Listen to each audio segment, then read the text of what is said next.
मित्रांनो नमस्कार. तर आज आपण एका जाणकार शेतकऱ्याकडून जाणून घेणार आहोत की केळी पिकामध्ये नियोजन कसं असावं, त्याच्यानंतर केळी लागवड झाल्यानंतर केळीमध्ये अन्नद्रव्य असतील किंवा केळीमध्ये नियोजन कशा पद्धतीने झालं तर आपल्याला उत्पन्नाद्वारे त्याचा हा बेनिफिट मिळत असतो. तर शेतकरी मित्रांनो, जाणकार शेतकऱ्याचे मुलाखत घेण्याचा एकच उद्देश असतं की आपले जे शेतकरी असतात केळी उत्पादक त्यांना प्रेरणा मिळावी, त्याच्यानंतर त्यांना नियोजन कशा पद्धतीने होत असतं केळीविषयी सगळे असे व्हिडिओ बनवून आपण टाकत असतो. तुम्ही आपल्या युट्यूब चॅनलवर नवीन असाल तर आपल्या युट्यूब चॅनलला सबस्क्राईब करून घेणे. तर दादा आपलं नाव सांगा.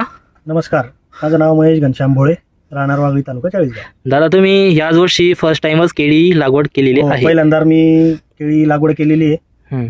तर किती हजार खोड केळी? 4000 खोड लागवड केलेली आहे. लागवड केलेली ह्याच वर्षी तुम्ही लागवड केली. तुम्हाला एकही कशाचा अनुभव नव्हता केळीमधला? नाही, मला कुठल्याही प्रकारचा अनुभव नव्हता. मग माझे प्रेरणास्थान माझे गुरु ललित भाऊ भोळे आणि माझे परम मित्र विजू भाऊ भंगाळे यांच्या मार्गदर्शनाने आणि यांनी दिलेल्या मला हिमतीमुळे मी केळी लागवडीचा निर्णय घेतला.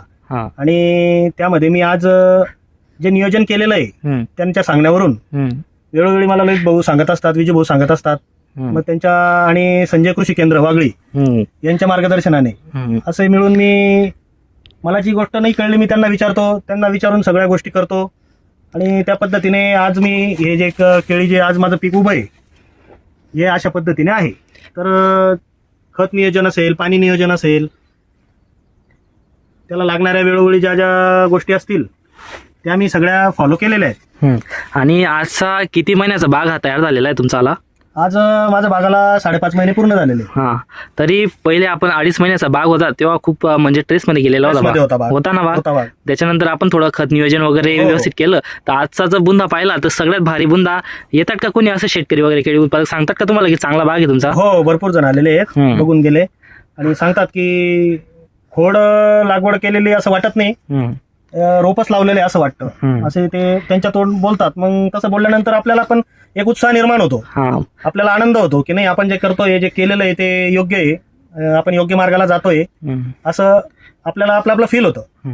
त्यातनं एक आनंद आणि उत्साह मिळतो आणि नवीन प्रेरणा मिळते काहीतरी अजून करण्याची.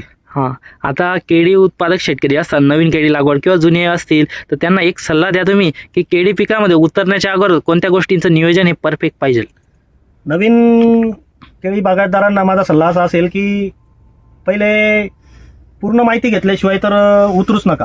केळी म्हणजे असं काही पीक नाहीये एकदम ज्वारी, बाजरी, कपाशी हे पिकं आपले पारंपरिक सोपे पिकं आहेत. पण मग हे विषय असा आहे केळीचा की याला पूर्णतः माहिती घेतल्याशिवाय याच्यात उतरणं म्हणजे चुकीचं ठरेल असं मला वाटतं. अजून कोणत्या कोणत्या गोष्टी असतात केळीमध्ये की ते नियोजनानुसार झाल्या नाही तर आपल्याला उत्पन्नाद्वारे त्याचा बेनिफिट मिळत नाही? खत नियोजन असतं वेळोवेळी, सर्वात महत्वाचं पाणी नियोजन. खत नियोजन फार महत्वाचं आहे, पाणी नियोजन फार महत्वाचं आहे, यावर भर दिला पाहिजे. केळीमध्ये वेळोवेळी स्टेप बाय स्टेप जर आपण नियोजन केलं, आता बुंदा बनण्याच्या वेळेस खत नियोजन, तुमचं निस्वन होण्याच्या वेळेस खत नियोजन, घड निघाल्यानंतर त्यावर स्प्रे. अजून केळीमध्ये सर्वात मुख्य अन्नद्रव्य म्हणजे नायट्रोजन, फॉस्फरस आणि पोटॅश हे 3 मुख्य अन्नद्रव्यांची सर्वात जास्त गरज असते.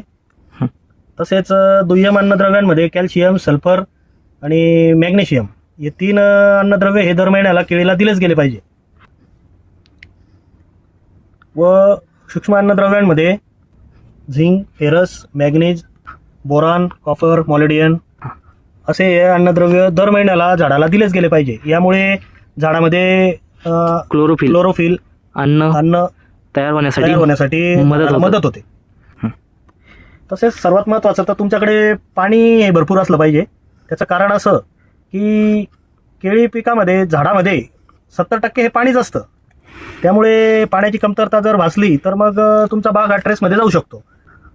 आणि आता उन्हाळा लागलाच आहे जवळजवळ, तर उन्हाळ्यामध्ये पाण्याचं नियोजन हळूहळू वाढवलं पाहिजे. मार्च, एप्रिल, मे या 3 महिन्यामध्ये तर केळीला भरमसाठ पाणी लागतं, त्यामुळे पाण्याची कमतरता ही पडलीच नाही पाहिजे. तर शेतकरी मित्रांनो, अशा पद्धतीने दादा त्यांच्याकडून आपण केळीचं हे नियोजन जाणून घेतलंय. तर शेतकरी मित्रांनो, अशा नवीन व्हिडिओ असं नियोजन हवं असेल तर आपल्या युट्यूब चॅनलला सबस्क्राईब करून घेणे.